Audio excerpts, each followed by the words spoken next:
Hello, I'm Elizabeth and I just read Counting the Cost by Jill Duggar. I grew up in the Institute in Basic Life Principles. I had a much smaller family, very different kind of relationship with my parents. I'm adopted, Jill was definitely not adopted. Tons of differences, but also some incredible similarities. I don't mind sharing about my life on the internet. I've kind of done so a lot. So I thought I would talk about Jill Duggar's book and also do my makeup. Because why not? So we're gonna go ahead and brush these bangs out of the way and let's talk Counting the Cost. Now this is a very let's just chat about it. We're just chatting. I don't have written notes. I did annotate the book on my Kindle. I highlighted different sections that just stood out to me, and I'm definitely gonna talk about that. But first we're gonna get some of this texture smoothing thing on my face. It's from Kiehl's. They sent it to me and I like it a lot. Anyway, putting this on my face. I wasn't sure what to expect from Jill Duggar's book. I read Ginger Duggar's book, and honestly I thought Ginger Duggar's book was written for people still in IBLP, in my opinion. It was a book about how she has now reconciled her faith that she currently believes with what she was taught growing up, and she basically went point by point through the teachings of Bill Gothard and explained why she disagrees. It felt like it was written for her parents, for even herself and her siblings, and for people who also grew up in IBLP and perhaps are not sure if they agree with it anymore, but aren't sure how to explain why they disagree with it. That's who Ginger Duggar's book was written for. Jill Duggar's book was written for herself. And it was a pretty damning expose of her family and TLC. I would say the channel that hosted 19 Kids and Counting, they need to be held accountable. I do not think Jill expects current members of the Institute in Basic Life Principles to read her book, and that is not who she wrote it for. Just compare that to my mom. My mom tried to read Ginger Duggar's book and then said it was too negative for her. And if she thought Ginger Duggar's book was too negative, she will not be reading Jill's book. I can tell you that straight up. I don't think this book was written for people who are like my mom, who still believe Bill Gothard's a good person and the teachings of IBLP are good. That's not who this book was written for. Okay. I'm almost out of this, it's Pore Minimizer Primer. And I really like it, but I'm almost out of it, so I definitely need to order more, but it's $20. If you want to help me pay for this, $20. I now have this is a good time as any to announce I have a Substack. I used to have a Patreon, but I have paused my Patreon. I didn't like the fact that Patreon has tiers, and I just didn't feel like I ever served my patrons the way I should have, like creating different levels of content for different tiers. So now I have a Substack where I'll be writing 2 to 3 times a week, one paid and one free little essay. This week I wrote 2 essays. I'm currently doing a series on homeschooling that is for paid subscribers only. It's $8 a month, and it will help me pay for a new makeup. And also other things. We'll do other great things. But mainly it's a good place for me to write down writing, and writing is a healthy practice for me, and I'm looking forward to sharing my thoughts on a wide variety of topics. But we're starting off with myths from the homeschool movement, because I posted a reel on Instagram telling a joke about not learning science growing up in homeschooling, and hundreds of thousands of people, sorry that was loud, hundreds of people left comments defending homeschooling and making statements that are not true about homeschooling. So I'm going through and just one by one refuting them on my Substack. And that is for paid subscribers only, because I don't want to argue with people on the internet. So anyway, it's a great little place, and I'm going to link it below if you want to check that out. And the video is sponsored by my writing. Okay, so let's keep talking about Counting the Cost. Okay, so as I said, this is just as if I called you and said, hey, I want to talk about Jill Duggar's book, which I already did with my mom. But we're going to talk it differently than what I did with my mom, because my mom is very much pro Duggar, so I'm not necessarily pro Jim Bob Duggar. Actually, I'm anti Jim Bob Duggar. Which, after reading this book, I can't imagine being pro Jim Bob Duggar, but for someone like my mom, she will never read this book because it's too negative. Okay, so one thing that surprised me is how much Michelle Duggar reminded me of my mother. That was weird. I was not expecting that. And I love this. I highlighted different things on my Kindle. So the first thing that I highlighted, let's see if I can find my highlights. The first thing that I highlighted was this statement about Michelle. I'm gonna read it. It's from the very beginning of the prologue. In between rides on the sled down the hill that runs away from the house, we were trading stories. Derek talking about the new job he was about to start, me telling him about my week as a student midwife. At some point, the conversation was probably going to turn to the different wedding venues we'd been looking at. We were doing nothing unusual, nothing that any other couple of 20-somethings who are weeks away from getting engaged would hesitate to do. I was happy, at peace, and in love. So when I was surprised when I heard Mom call out, "Hey kids!" The snow was soaking up the sound, and it felt like the whole world was listening. When I turned to see her standing on the front porch, my stomach dropped. She was smiling that same smile the world has seen for years, a smile that's pure innocence but protects like a shield, and her voice was full of sweetness and joy. But I knew that voice well. By that point in my life, I'd been obeying it for 23 years. I knew what was coming next. No boys and girls on the same sled. That's my Michelle Duggar voice. Yes, ma'am, I said, jumping off the sled immediately. Okay, that just stood out to me so vividly because she talks about her mom enforcing a rule and how she does it cloaking it in this like sweetness and innocence, but she very much knows that she's controlling her children, and boy howdy. That was like vivid memories of my mom doing very similar things. Just like enforcing rules around other people that were deeply embarrassing to me because they didn't need to be enforced. And also confusing the people around me in my life. Yeah, there was one Sunday when I was 19 or so, and my mom was upset about something that I had done, and she said to me before church, "I think you need to put yourself on restriction, and you should not talk to anyone at church because you are obviously not right with God today." I'll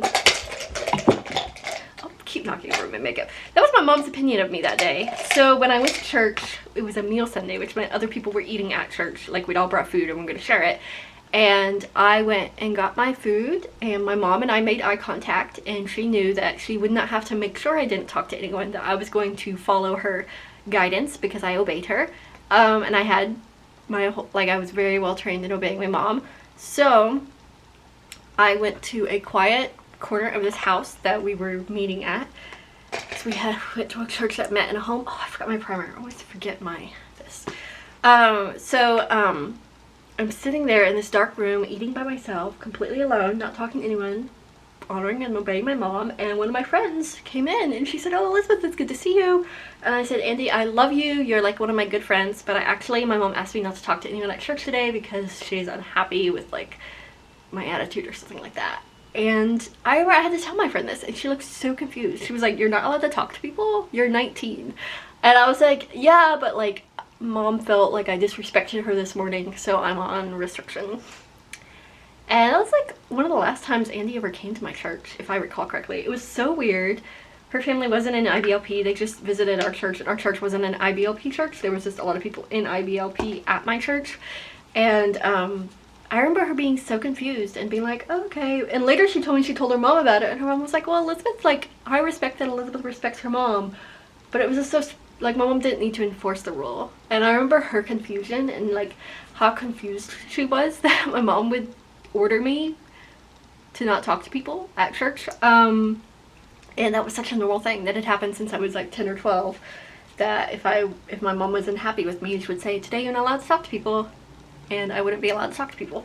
And then that was another statement that Jill said that just stood out to me as something that I remember. So Derek, her fiance at the time, was so confused by, like, this whole interaction. This is what she wrote. One thing about growing up in the Duggar family, I saw a lot of bewilderment in a lot of different people's eyes. Cameramen, journalists, everyday strangers in a store. There was always someone staring, always someone trying to figure out if we were for real. For years, I didn't pay it much attention. I either brushed it off or told myself that people's confusion about the Duggar family life was just another sign that we had been blessed by God with a wonderful opportunity to show the world how we live. On that day, in the snowy front yard with the empty sled between us and all those eyes on Derek and me, I was unable to see things clearly. It was the same a month later when Derek proposed, and I made sure that when I said yes, the film crew got the shot just how they wanted it. I couldn't see my life from the outside. It didn't stay that way. Soon the bewilderment would be mine. I can't say anything else to add to that. Like how true it is that when you're in IBLP, it seems completely normal, and like explaining to people, oh, I'm not allowed to go to college until I'm 21, or you know, my dad didn't speak to me for 2 weeks after I cut my hair short, or how terrified I was to wear jeans around my dad.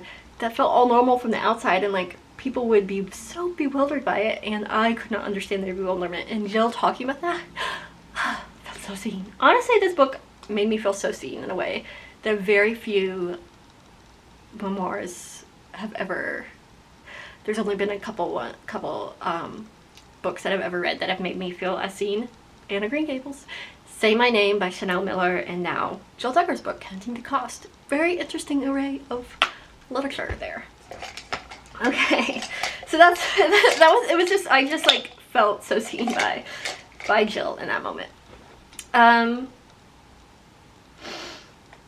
Jill talks a lot about her childhood and how she sought approval and tried to be the good daughter, and she is not the oldest daughter in her family, but sometimes she seems to have the role of the oldest daughter, and as the oldest daughter in my family, I related on a very interesting level. And also her relationship with her sisters was so interesting to me, because even when she left home and she decided, you know, I'm gonna wear jeans for the first time, or pants for the first time, she called her sister Ginger, who had already started wearing jeans, and was like, hey Ginger, how did our parents respond? And Ginger was like, oh, I just started doing it, it's fine.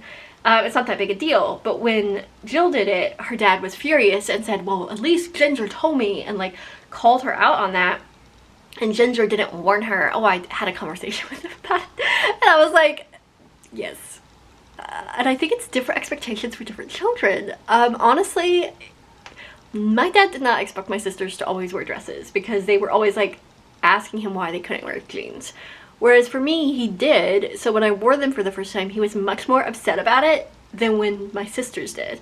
And that always threw me off, because I was like, if they're doing it and dad is fine with it, or at least not outwardly angry, then it'll be fine when I do it. And so the anger was so much more shocking to me and so much harder to swallow, because I didn't realize my dad had placed me on a pedestal. And I feel like for Jill, and the way that she was called, you know, Sweet Jilly Muffin, her nickname, and just how she had tried for years to be the people pleaser in the family and win approval from her parents, when she was acting in ways that they didn't approve of as an adult, just living her regular life, it was so much harder for her dad to treat her with respect, because he had higher expectations for her. And I too fell into that with my parents.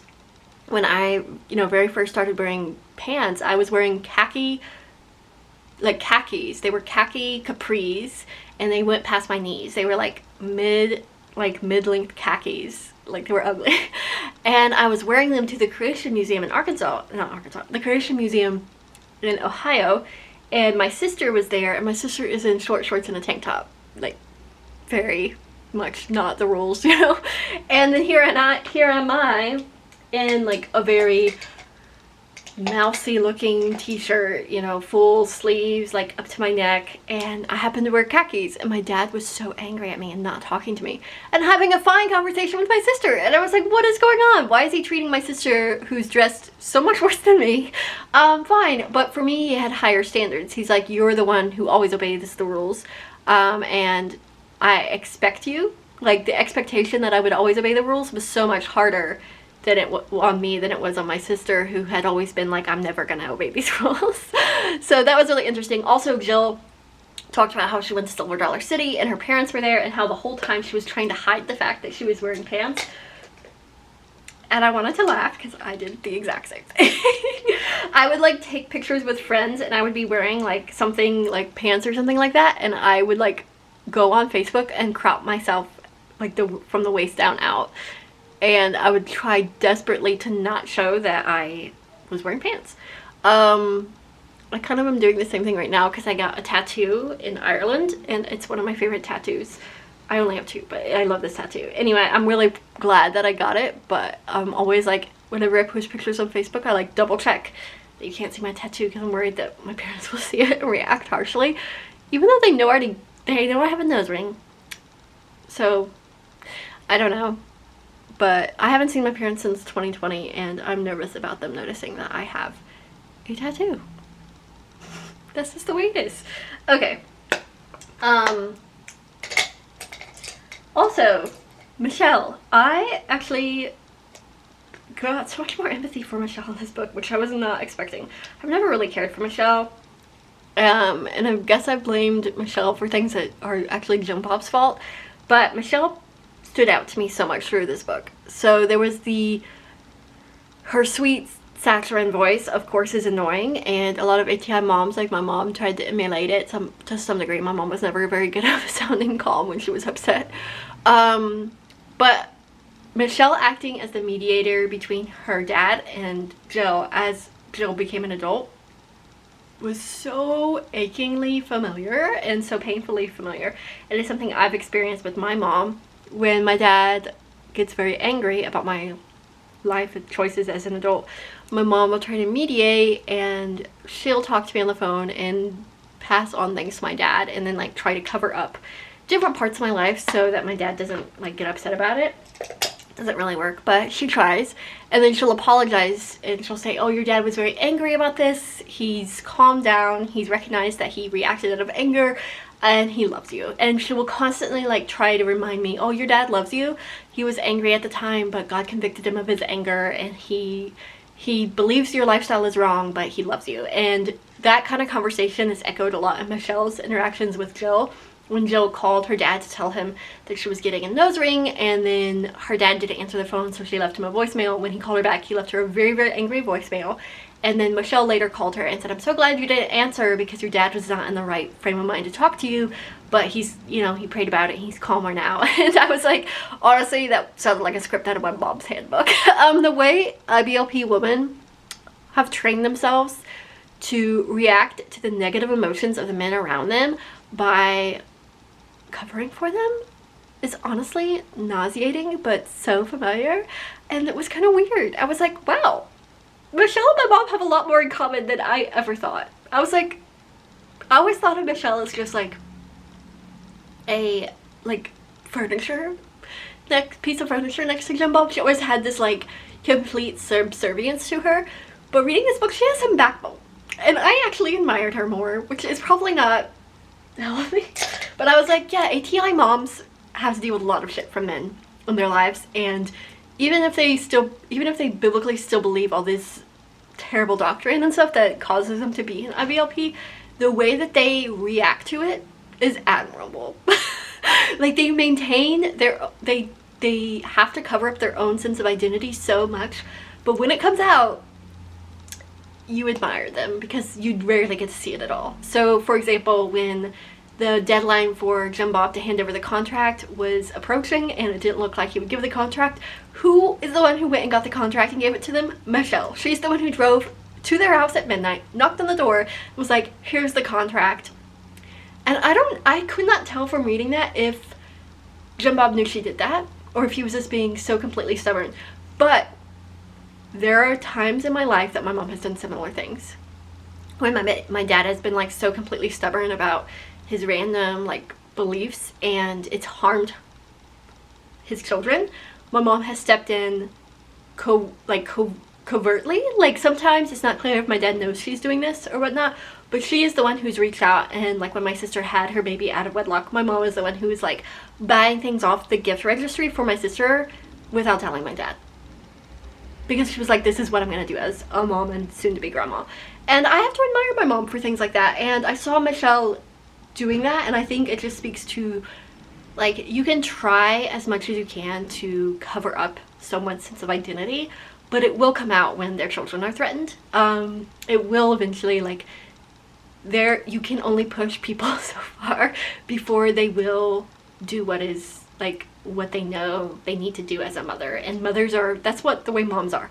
Anyway, I was shocked. I was genuinely shocked by how I felt about Michelle for reading this book. Okay, I finished my makeup, so I just want to like chat through different parts of the rest of the book. And I'm sorry this video is not very organized. I just wanted to get my thoughts out there, and maybe one day I will be able to make a detailed like comparison and talk about Shiny Happy People and Ginger Duggar's book and Jill's book, and like the different ways all of that media has presented IBLP and the voices of survivors, but that is not today.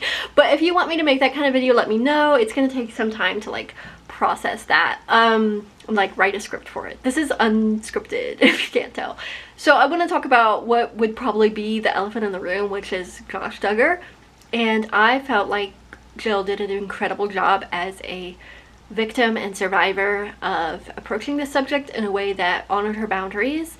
And I know it's extremely difficult to talk about from her perspective, and honestly she was deeply, deeply wronged by the media frenzy and the way she talked about In Touch magazine and the people who released the documents related to her sharing what had happened with her with the police when it happened. Was infuriating, and In Touch absolutely needs to be held accountable for that.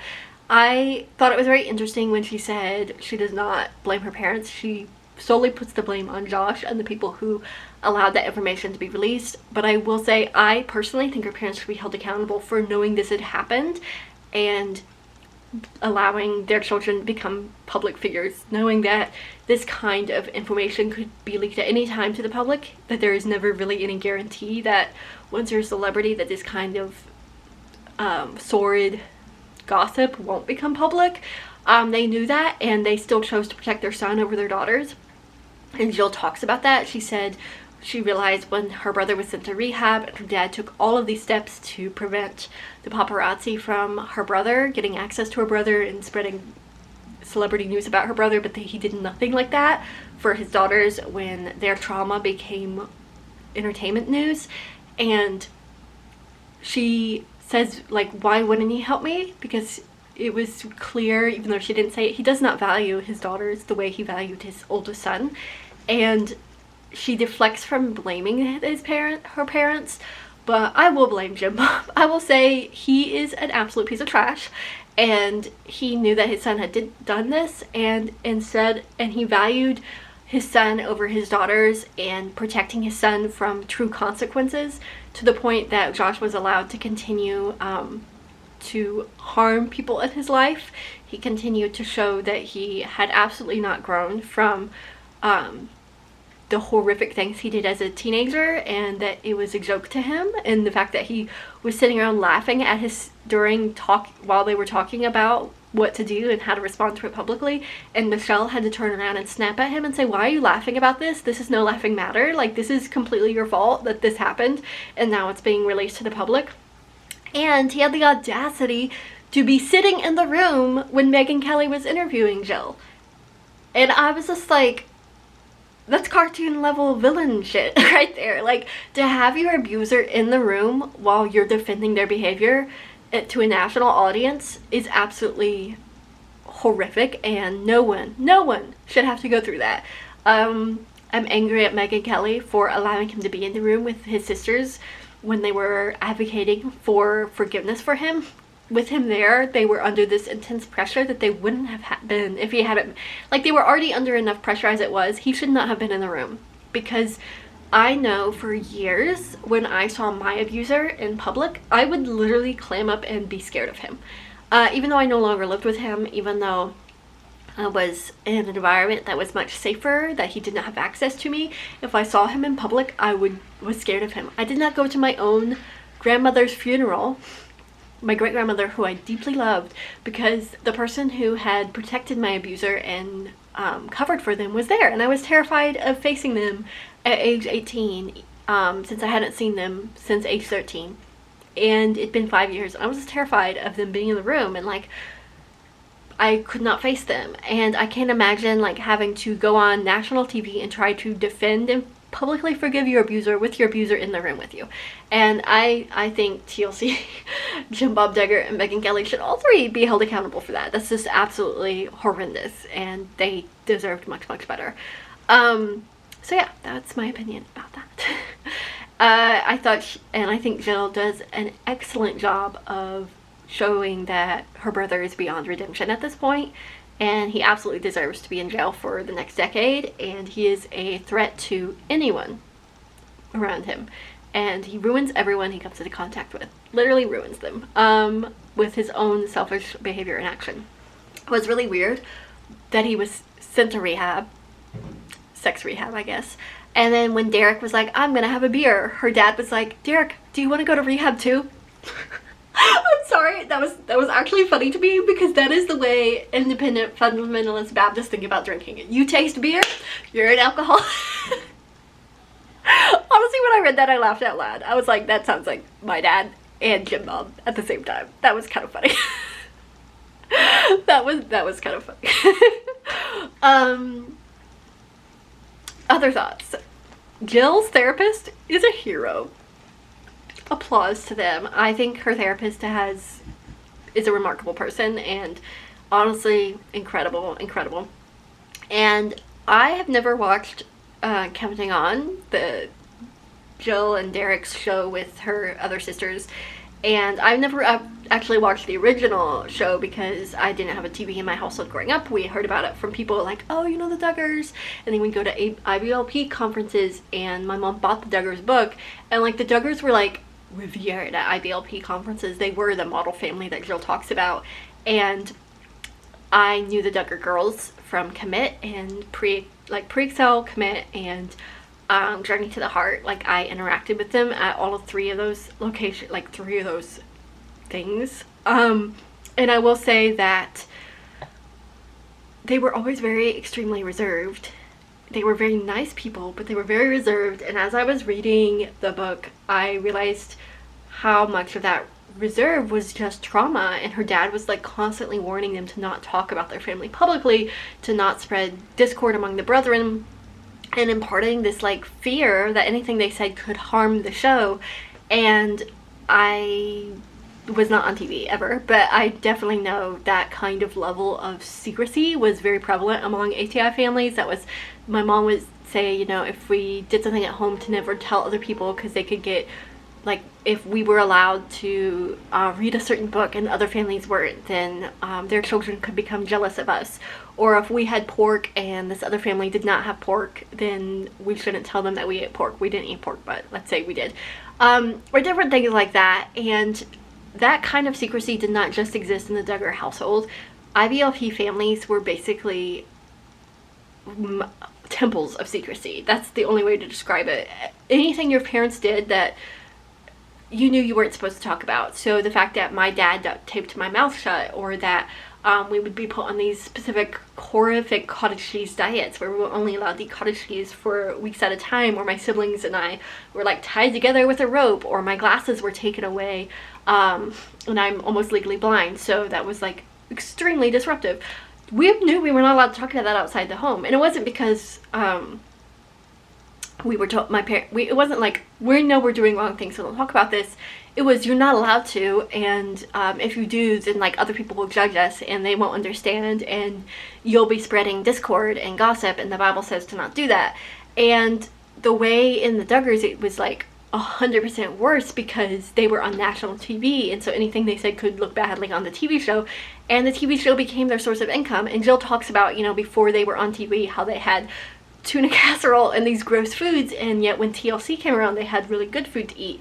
So then it became a source of, our family is able to be financially stable due to the TV show, and if you mess it up by talking about our family in a way that will reflect badly on us, then that's on you. Oh my gosh, like, I can't imagine the responsibility. I was so responsible as a teenager. I would hear my sisters start to say something, and I would be like, hey, stop, we're not allowed to talk about that. Or they would be like, oh, at Christmas we went and watched, let's say, like, this Tangled, and I would be like, hey, we're not allowed to tell people that we saw Tangled with our cousins, or different things like that. And I was always like jumping into action to make sure that my sisters didn't accidentally tell people at church things that happened at home that were our family choices, even if, no matter if they were good or bad, we just didn't tell people. Just did not talk about, I would talk about things like, it's hard to describe, but it was very hard to have a social life. As Jill said, it was very hard to open up and be friends with people because you were so afraid of telling people things that would be misinterpreted and then reported to CPS. I remember my mom would like say, oh, that person looked at us funny, I bet they're going to report us to CPS. And she said, but I have homeschool legal aid defense on like their little card. I'm going to call them if CPS comes knocking. And we were so scared of like being reported and losing our families because CPS would come and take the kids away or whatnot. And I remember feeling that fear, and I can't imagine how much worse it was for someone who was on a national spotlight. And when Jill talked about that, my heart like broke for her, because I remember meeting her at conferences and interacting with her for weeks at like a whole week at a time, and walking away like, I don't know anything more about her from Commit, like being with her every day for 8 hours, than I do from what people at church have told me about the Duggars from watching their TV show. And you couldn't know them because it was not safe for them to have friends and talk to other people. And I look back on like my friendships and how superficial they were, and how we would talk about nonsense rather than talk about our actual feelings and our life with our families, the things that really mattered and made us who we were, because there was just such a fear of people, the wrong information being shared and getting in trouble for that, and losing my parents getting CPS taking the kids away, which was a constant threat. And I was always like fighting to make sure my sisters didn't like share about the time my dad lost his temper and, you know, beat us up or whatever, because I was so afraid that CPS would come and take us away, and I didn't want that to happen, because nobody wants to lose your, like, it's hard to describe. You can like know your parents are doing wrong things and also at the same time not want to lose your parents. And especially for me, it's kind of weird because I'm adopted, and I felt like I really chose them as my parents. Like I was like, I want them to be my parents. I love them, because my biological parents were like terrible and I didn't want them around. But my adopted parents had their own character flaws because they were in a cult. But there's so much weird like empathy that you develop for people who harm you, and you don't really know how to process it. So for example, Jill talks about how like badly she's tried to reconnect with her parents and to reconcile with them, and I just saw myself so much in that, and I was like crying at the end of the book.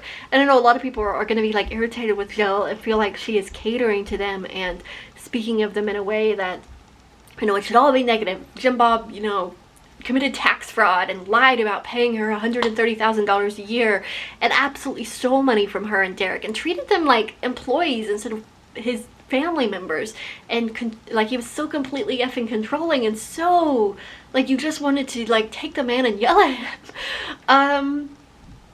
And yet he's her dad, and she loves him and she wants to reconnect with him, and she will take any sign of like progress with him as like this huge monumental thing that she will cling to for hope.